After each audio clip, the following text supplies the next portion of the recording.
nosotros hacíamos este tipo de cosas, nosotros observábamos que todo por nomenclatura, lo que esté subrayado por una flecha en la parte de arriba, una línea en la parte de arriba, lo declaramos como un carácter vectorial. ¿Por qué carácter vectorial? Porque es la única forma en la que nosotros podemos caracterizar cuándo algo es paralelo y cuándo es perpendicular por medio de sus productos. Producto escalar, producto punto y producto vectorial, producto cruz. Eso iba a ser nuestro caballo de batalla, esos dos productos vectoriales. Enseguida encontramos algunas relaciones y decíamos que para tecnologías de alta frecuencia, en la cual únicamente vamos a hacer telecomunicaciones, nos centramos en todo lo que tiene que ver con campo eléctrico. Para mi caso, lo que tiene que ver con campo eléctrico es la permitividad eléctrica, el voltaje, la conductividad eléctrica, la densidad de flujo eléctrico y, lógicamente, el campo eléctrico. ¿Por qué el campo magnético no lo tenemos tanto en cuenta? Primero, porque no existe ningún material, bueno, por lo menos no de forma natural, donde el campo magnético lo podamos hacer cero. Le voy a colocar una dirección cualquiera. No existe un material que podamos hacer que esto suceda. Mientras que para los campos eléctricos, nosotros sí tenemos un campo E que puede ser cero. ¿Qué material es ese que utilizamos para que el campo sea cero? Los metales. ¿Por qué los metales? Porque los metales son caracterizados bajo la conductividad. Para eso vamos a algunas ecuaciones. Entonces, ¿cuáles ecuaciones existían? La derivación del voltaje, que es menos la integral del campo eléctrico punto L. Eso, en términos generales, ¿qué es lo que me está diciendo? Me está diciendo, conozco un campo eléctrico, suponga que es este, y si yo realizo una trayectoria cualquiera, que sea esta, para llegar de un punto a un punto B de una partícula X, en este caso puede ser muchas veces una corriente porque es lo que necesito, solamente me va a interesar lo que avanzó paralelo al campo eléctrico. Eso es lo que simboliza el producto punto. ¿Por qué necesitamos eso? Porque al final el potencial es definido como el trabajo por unidad de carga. Esto, es decir, el potencial en realidad es una energía, una diferencia de potencial respecto a una tierra que nosotros utilizamos para poder referenciar o poder trabajar un fenómeno. Recordábamos que la densidad de flujo eléctrico depende del material y del campo eléctrico. ¿Qué es lo que decíamos? Que si el campo eléctrico está definido como la carga sobre 4pi epsilon por la distancia cuadrada en la dirección R, llamado la ley de Coulomb por unidad de carga, y esto tenía pues un sentido común, y es que nosotros calculamos un campo de fuerza en función de una carga de peso. ¿Cuál es esa carga de peso? Es una carga que por lo general la gente no comprende mucho, pero la carga de peso es que somos todos. Cualquier cosa que se acerque a algún fenómeno electromagnético siempre está cargada por el modelo del átomo, el cuerpo, centro, carga y peso o masa, y su alrededor electrones de valencia o electrones anclados, alguno de nuestros niveles de energía. Si eso es cierto, nosotros tenemos una relación y decimos que la densidad de flujo eléctrico es qué tanto el material o qué tanto la fuente de campo eléctrico, llamémoslo desde este punto de vista, una fuente de campo eléctrico. Recuerden que como no lo podemos ver en la mayoría de frecuencias ni sentir, actuaría como líneas de flujo. Si nosotros llegásemos a encerrarlo, de algún modo, pudiésemos detectar la unidad o cuánto flujo eléctrico está explotando contra ese material. Si eso es verdad, en una carga puntual, esto sería de forma general 4pi por r al cuadrado en la dirección horizontal. Es decir, el flujo eléctrico no depende del material. Aquí podría haber aceite, podría haber agua, podría haber lo que ustedes quieran, pero lógicamente inverso, la densidad de flujo eléctrico no se vería afectada, mientras el campo eléctrico sí. Bien, si eso es cierto, y se complementa nuestro trabajo de la manera indicada como nosotros lo queremos hacer, nosotros podemos definir otro tipo de cosas. ¿Cuál es ese tipo de cosas? En la primera de ellas, la divergencia. Entonces, un segundo. Bien, listo. la divergencia y nos colocan un símbolo, que llamamos el vector nabla, en el que me está diciendo qué tan paralelo es la variabilidad del vector nabla con respecto a la densidad de flujo eléctrico. Y si encontramos lógicamente este nabla.e, pues automáticamente vamos a encontrar la divergencia del campo eléctrico. Dado que epsilon es una constante, nosotros sacamos a epsilon, esto es epsilon nabla, producto escalar,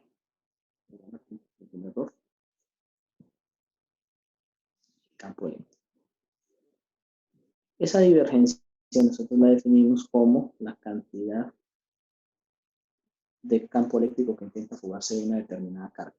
¿Cómo cargar un material? Pues nosotros hacemos referencia a que si hay una relación directa entre el potencial y el campo eléctrico, podemos cargar automáticamente un material solamente cambiando o colocando una fuente de voltaje.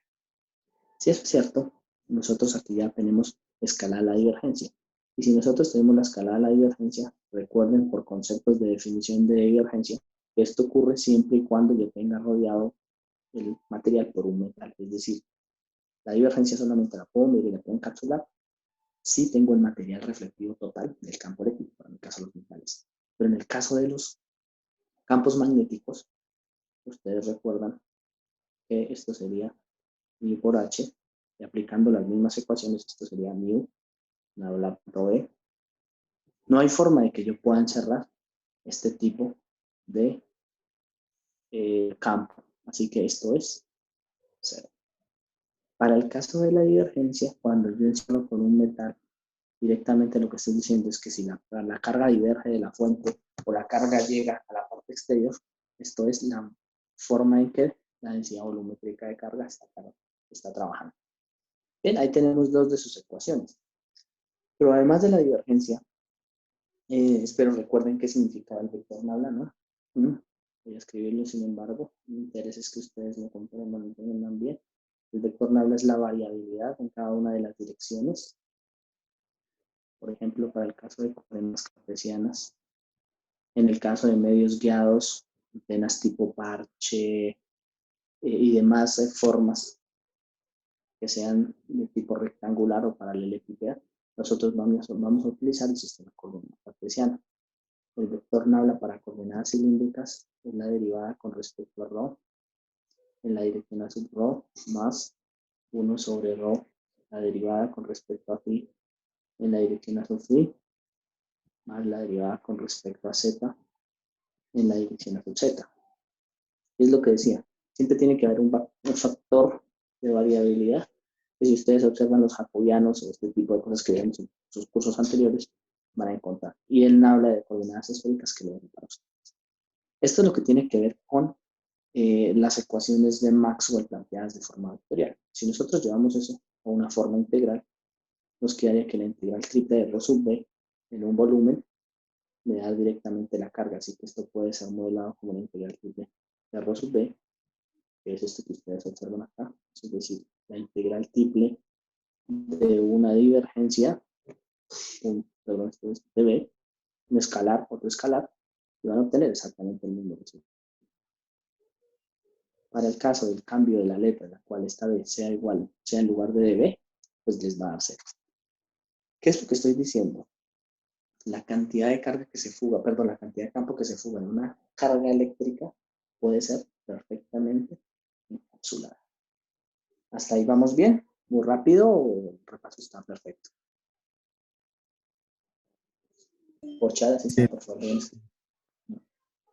Vamos bien, ¿no? Sí, a veces se corta un poquito el audio, no sé, pero igualmente pues como queda grabado, me imagino que quedará bien el audio. Bueno, vale, perfecto. Esto debe ser cuestiones de red. Pero bueno, es lo que tenemos. Una vez tenemos eso, nosotros también podemos migrar a los rotacionales. Los rotacionales indican que nabla cruce en coordenadas electrostáticas, porque aquí empezamos con las coordenadas electrostáticas, es igual a 0. ¿Qué es esta vaina? Es integral cerrada de línea de punto L igual a 0. Si ustedes observan esta definición, esto es lo mismo que sumatoria de voltajes. Ustedes recuerdan es precisamente esta ecuación la que nos rige todo el comportamiento de los parámetros concentrados y distribuidos. Los parámetros concentrados y distribuidos obedecen a la ley de voltajes de Kirchhoff. ¿Qué ocurre? Pues cuando empieza a haber una variación con respecto al tiempo, esto no es tan cierto, porque aparece una ecuación de continuidad. A esta ecuación de continuidad la llamamos menos la derivada del flujo magnético con respecto al tiempo, más menos una, aquí pues va a ser indiferente, pero pues es mejor colocarlo de forma estricta, menos una fuente magnética. Esto no lo hemos podido detectar, así que por el momento lo mantenemos en cero. Para el caso en el que nosotros tenemos nuestro rotacional en el campo H, ustedes van a recordar que esto es la variación de la densidad de flujo eléctrico, es algo muy similar con respecto al tiempo, más una J. De su curso de campos electromagnéticos, señores, voy a intentar aclarar en palabras reales qué significa esto. Cuando ustedes van, o el ejemplo más típico es cuando ustedes van al baño, ¿listo? Y jalan la palanca para que se descargue el agua. Cuando el agua se va por el túnel, normalmente converge. Si el baño en algún determinado momento llega a estar dañado, la cantidad de agua se intenta devolver hacia donde estamos nosotros y diverge. Eso me declara la divergencia. Pero la forma en que rota el agua lo llamamos rotacional. ¿Listo? En otras palabras, estamos encontrando en una determinada ecuación qué tanto es tangencial y qué tanto es normal en una derivada o en una variación. Una variación con respecto a la longitud y una variación con respecto al normal. Eso es lo que nosotros llamamos el rotacional y la divergencia. Importante, este concepto no aparece necesariamente con los campos electromagnéticos, aparece un poco antes, pero su aplicación directa se ve en los campos electromagnéticos. Con eso formamos las 4 ecuaciones de Maxwell. Las 4 ecuaciones de Maxwell me dicen efectivamente que 2 obedecen a la parte rotacional y que 2 obedecen a la de la divergencia. Esto es la densidad volumétrica de carga y esto es. Si ustedes plantean esas 4 ecuaciones de Maxwell, la mejor forma es utilizar efectivamente la notación vectorial. ¿Por qué la notación vectorial? Porque aunque ustedes de pronto no estén acostumbrados inicialmente a manejar esta notación, es lo que me permite a mí analizar de forma más puntual cómo trabajan las ondas electromagnéticas en el espacio. ¿Qué es cada una de esas unidades?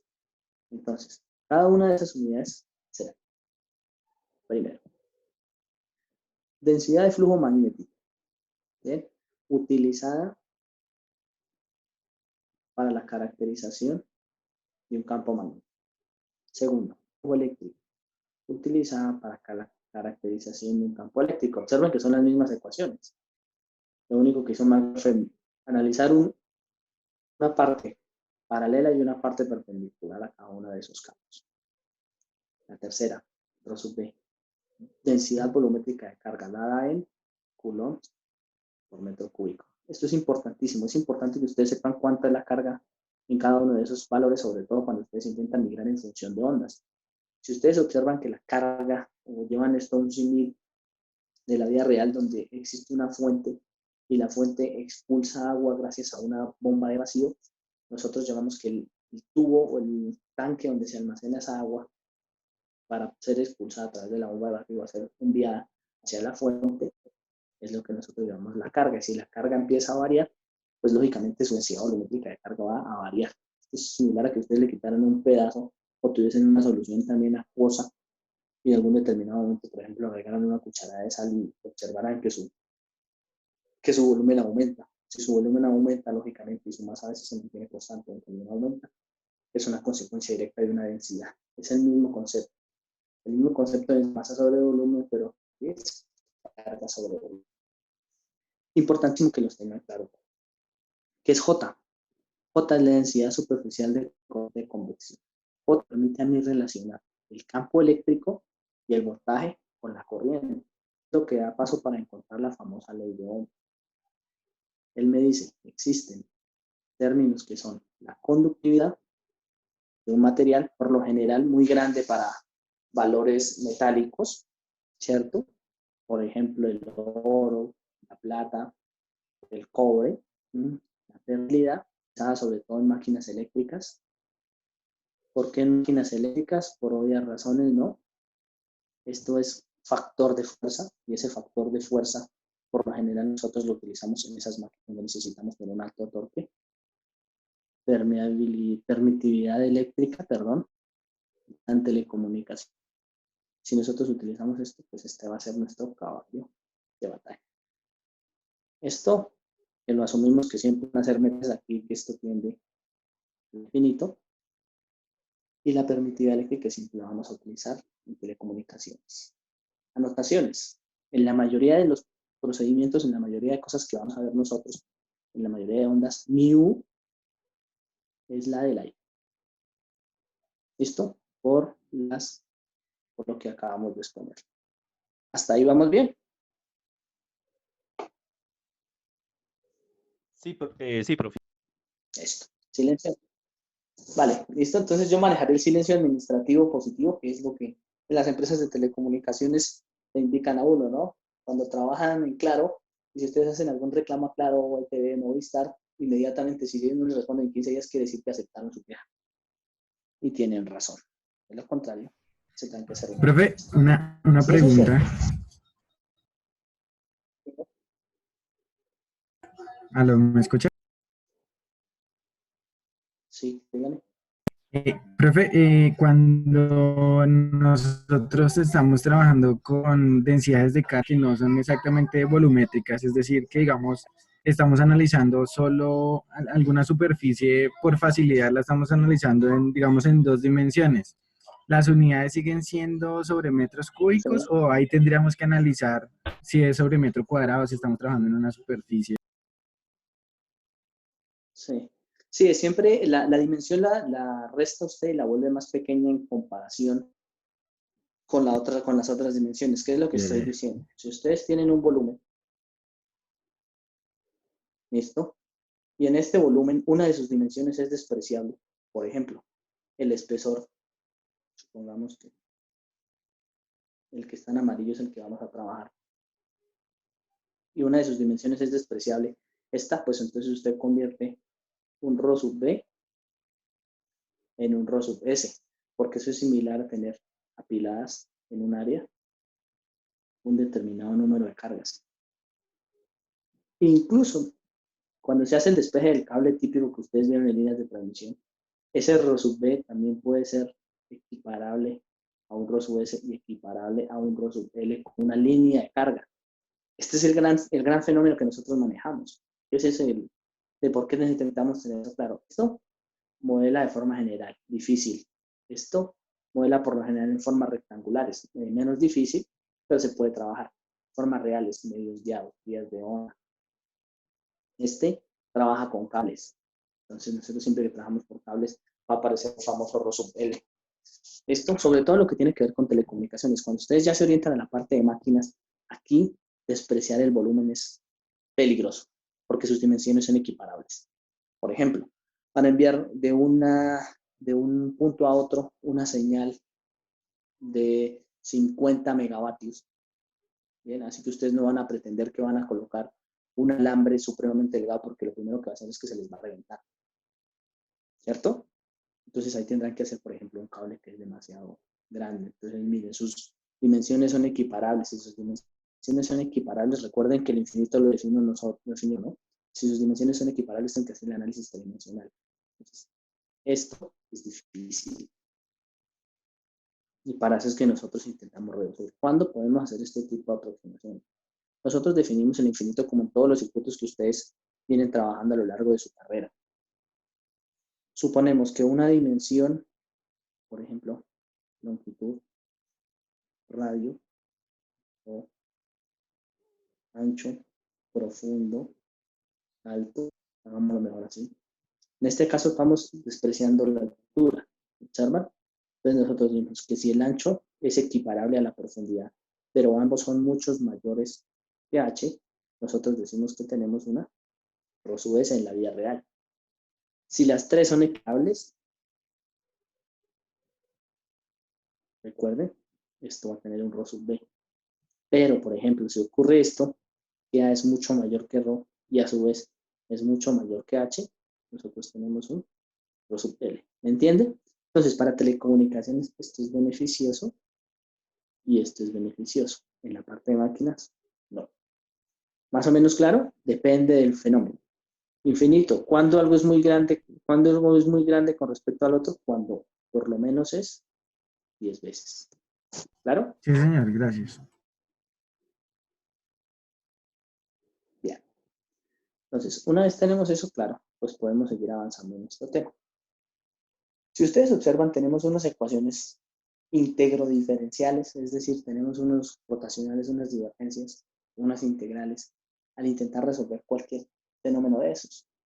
Entonces, si nosotros, por ejemplo, tenemos una ecuación rotacional definida como menos la derivada de b con respecto al tiempo, ustedes saben que si colocáramos esto en términos de ecuaciones normales, derivadas americanas a las que estamos acostumbradas, pues por favor que esta matemática es un poco más tendiendo a la parte europea, más alemana, francesa, nosotros tendríamos esto, la derivada con respecto a x, voy a colocarlo solo en coordenadas cartesianas para que miren la dificultad, más la derivada con respecto en la dirección y más la derivada con respecto a z en la dirección z, producto vectorial e en la dirección x más e en la dirección y más e en la dirección z, y eso debería ser igual a menos la derivada de con respecto al tiempo de mu multiplicado por b, perdón, h,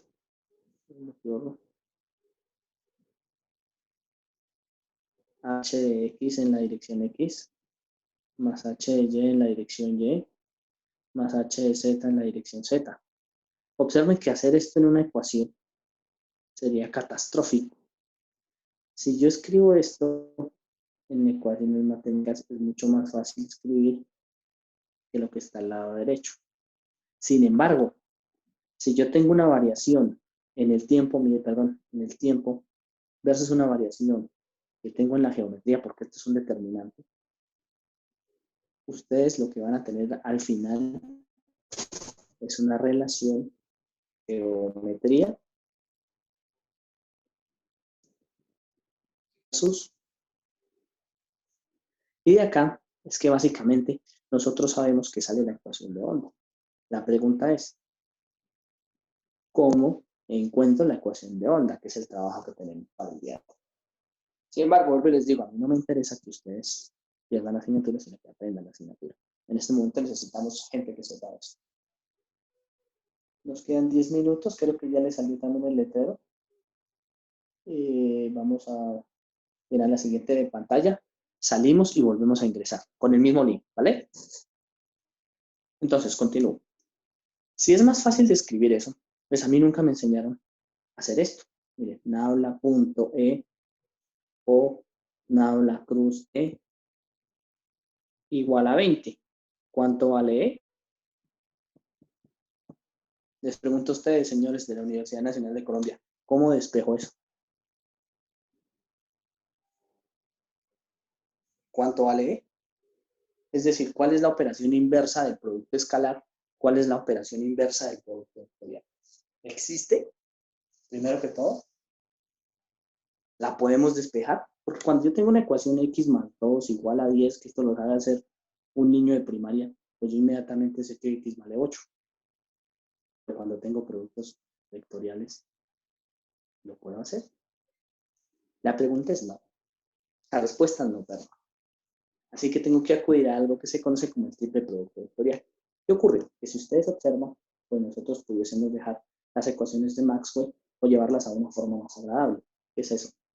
Nabla cruz E igual a menos la derivada de B con respecto al tiempo.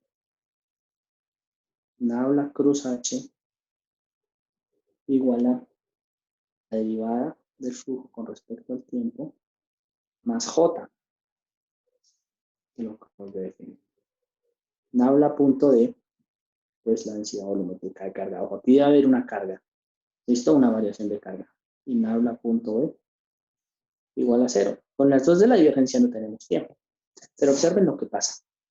Si yo jugara a utilizar esta técnica, a utilizar lo siguiente, yo podría llegar a un resultado. Por ejemplo, ¿qué pasa si multiplico por el producto cruz a la derecha? Pues tendría que multiplicar por el producto cruz a la derecha. Bien, eso que acabo de hacer se conoce como el triple producto vectorial. Y es la única forma que tenemos para poder despejar ese tipo de ecuación. Si nosotros entendemos eso claramente con el triple producto vectorial, pues inmediatamente a mí lo que me quedaría es, bueno, ya tengo una variación geométrica, podría hacer un triple producto vectorial que se me va a volver grande, me encuentro unas ecuaciones vectoriales que me van a funcionar, pero aún así sigo teniendo problemas. Así que yo acudo a la vida real y digo, bien, ¿qué es E? ¿Cuál es el comportamiento de E? ¿Es oscilatorio? ¿Cuáles son las señales en la vida real? ¿Oscilan? Y la respuesta es sí. Entonces, ¿qué es lo que ocurre? Que si yo coloco el campo eléctrico como un campo eléctrico de magnitud por un E a la J omega T oscilatorio, ¿por qué oscilatorio? Porque siempre si varía con respecto al tiempo es porque está oscilando. Bien, y por lo general las señales, los únicos que no se comportan de forma oscilatoria son los transitorios. ¿Listo? Que ustedes los habrán visto en sus cursos de circuitos de C. Esto sucede comúnmente, así que la derivada, bien sea campo eléctrico o campo magnético, del campo eléctrico con respecto al tiempo, pues tiene la característica de que les da J omega E sub 0 e a la J omega T, o lo que nosotros acostumbramos a llamar J omega por característica. Esto que ustedes acaban de hacer lo han hecho toda su vida. Y al ser los fenómenos oscilatorios, a ustedes les permite acentuar o asegurar que esto de aquí tiene un nombre específico. Se llama fasor. Y nos soluciona enormemente muchos problemas que tenemos por resolver. Así que nosotros en nuestro siguiente paso, en nuestro siguiente video o clase, lo que vamos a hacer es transformar las ecuaciones de Maxwell, la forma fasorial, y despejamos la ecuación de onda. ¿Hasta ahí bien? Sí, señor. Sí, ¿Dudas? no, Fácil, ¿no? Entonces vamos a... ¿No es fácil? sí, pues más o menos. Es muy Sí, básico, ¿no? Esto es lo básico para sí, arrancar el señor. curso. Entonces, vamos a salir de acá, queda grabado. Yo lo subo más tarde al canal, ya cuando tenga un poco más de tiempo. Y volvemos al mismo link, ¿vale?